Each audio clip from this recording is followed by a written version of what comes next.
I'm not sure how to introduce my next guest. He's a businessman who leads a most colorful life. His name has been in the papers a great deal lately, and I just met him backstage. I'm anxious to meet him further. Will you welcome, please, Mr. Joseph Colombo, Sr. In the spring of 1971, Joseph Colombo was the reputed boss of one of New York's 5 Mafia families, a title other men had held before. Yet, on this night, Colombo decided to go somewhere, do something no boss had done before. He was a guest on a late-night talk show. I was wondering how you answer the people who constantly imply that you're associated with organized crime. I would say it's distressing to all people. Mm-hmm. And I would also say that to associate anybody with organized crime and just label them or stigmatize them or guilt by association or guilt by innuendo is very unfair to anyone. A mafia boss on a late-night show. Clearly, the 5 families were in a new era, but it was no accident. This was all a part of Joe Colombo's plan, a plan that started years earlier.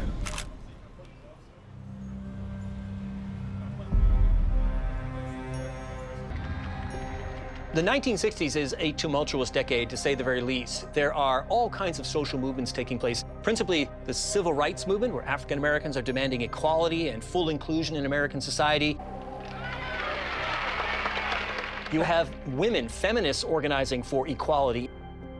You also have the Vietnam War that's happening at this time.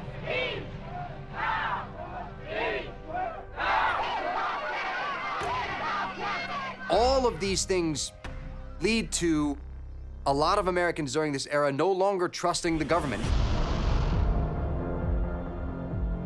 At the same time, the 5 families, the core of the American Mafia, was in the midst of its own period of change. By 1963, 4 of the 5 original bosses were dead. And for the first time, one of New York's 5 families would be led by an American-born mafioso, Joseph Colombo. In the early 60s, there was a deal where Joe Colombo, he was on a hit squad to go after Carlo Gambino. And rather than carry that out, he went and let Carlo know what was happening. And as a result of that, Joe Colombo was given the privilege of becoming boss. That's how he got it. Everybody thinks that we changed the names. It's the FBI that changes the names. We didn't call ourselves anything. They changed it from Profaci to Colombo. Joseph Colombo, born and raised in South Brooklyn. Here, the Mafia wasn't just part of life, it was life. Colombo's father, Anthony, was a made man in the Profaci family. When Joe was 14, Anthony was found murdered in a car less than 2 miles from their home. By the time Joe was 40, he was a made man. In 1961, when the Gallo brothers kidnapped a handful of Profaci's men, Joe Colombo was on their list. Trusted or feared, Colombo was the future. His close relationship to leaders on the commission like Carlo Gambino made him destined for the big time. My father looked to Carlo like a father. Carlo Gambino was the most soft-spoken, gentleman, kind old man you ever met in your life. He had a European sense of chivalry. He was very unpretentious. They were men of few words. You knew their ethics, you knew their morals, you knew their sense of what was right and what was wrong. Carlo Gambino was an old-school Don, a valuable mentor and a vital ally for Joe Colombo. But unlike his mentor and the Dons before him, Joe Colombo wasn't born in Sicily. He was born in America. And what's more American than putting a new twist on an old tradition? Joe Colombo had a new idea of what it meant to be a mob boss in New York City.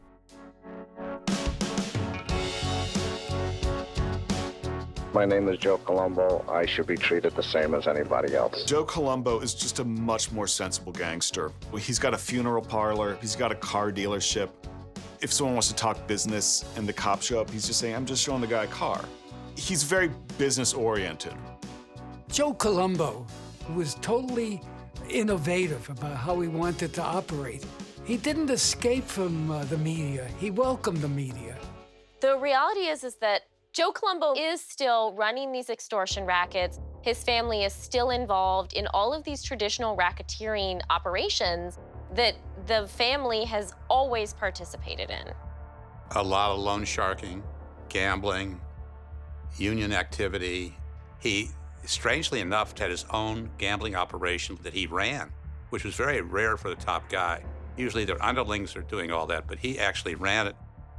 He was feared because of his past history of being a hitman, a murder-for-hire guy. He was very confident, as most hitmen are, always well-dressed, boastful. And they have to make bosses for wherever they need scapegoats. I happen to be one of the scapegoats. As Columbo rose in stature in the criminal underworld, investigators began to take note. All of the federal focus on the Italian-American Mafia specifically does sort of give law enforcement this carte blanche to focus on Italian-American men. And even though there's mobsters of all ilks, there is this hyper-focus on the Italian-American Mafia. The Justice Department began to send strike forces into various cities to attack organized crime. But many Italian Americans began to protest that Italian Americans were being singled out and that they were being harassed, that even their families had not escaped the prying of the FBI. In the 1960s, Congress empowered the Justice Department, the FBI, federal law enforcement agencies to get court orders to authorize the electronic surveillance on telephones and placing bugs in premises where there were conversations about criminal activity ongoing. Title III of the 1968 Crime Control Act allowed law enforcement to more aggressively surveil New York City's mob families, and the Colombo family in particular. Those around Colombo, like his underboss Sonny Francis, were under constant watch. My dad was the underboss of the Colombo family back in the 60s, a very powerful position. This man is John Sonny Francis. Francis, who has been arrested countless times, was described as a rising young lieutenant in the Brooklyn Mafia and one of the most dangerous mobsters in the country. And my dad was extremely high profile in terms of media attention, law enforcement investigations. And he was arrested several times, indicted several times in the state of New York. So we had law enforcement around us all the time. They all had cars parked around our house 24 hours a day, 7 days a week. These women are the wives, sisters, and friends of the Colombo and Francis families. All of them claim the FBI is harassing their families. Oh, you must be Joe Colombo's sister. Well, we want to get to your brother. Why? Why do you want to get to my brother? Well, we're going to put him away. I grew up hating the police, hated law enforcement, hated the government. You know, I always saw them as harassing my dad, harassing my family. We were all in a car. There were seven children, and they said, "Go ahead, Sonny, do something to me." And the other one pulled a gun out of his pocket and said, "Go ahead, because I'm dying to do it." Taking pictures or walking into your job, disrupting your place of business. They get me upset because they sit in front of my house. They bother my husband. Disrespectful at wakes, weddings, name it, they did it. There is no such thing as a mafia. I'm supposed to be the sister of the biggest mafia in New York. I don't know what the word means. People want to know this about Joe Colombo? No. What they want to know about Joe Colombo, he's gangster. He's connected with every dirty thing there is. We, the family, know he isn't.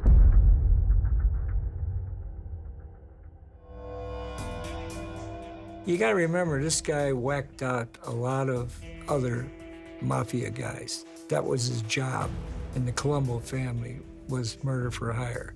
And he was hired by a lot of people, Gambino and others, to do those activities. He was a tough guy, and he was a fighter, and he wanted to fight back, and the investigative activity involving the Colombo family was pretty intense. They had a very strong squad, and it was a natural instinct. He saw the FBI coming at his family, and he fought back. If there was one characteristic, one universal instinct of all men in the Mafia, it was to protect their families at all costs, to defend when necessary. Joe Colombo was no different. He realized early that the best defense was a good offense. I say there's a conspiracy in this country against all Italian Americans. And I won't stop saying it until I feel that the father of our country treats us all like his children. Mr. Colombo, are you a boss of the mafia? No, I am not. Is there a mafia? No, there is not.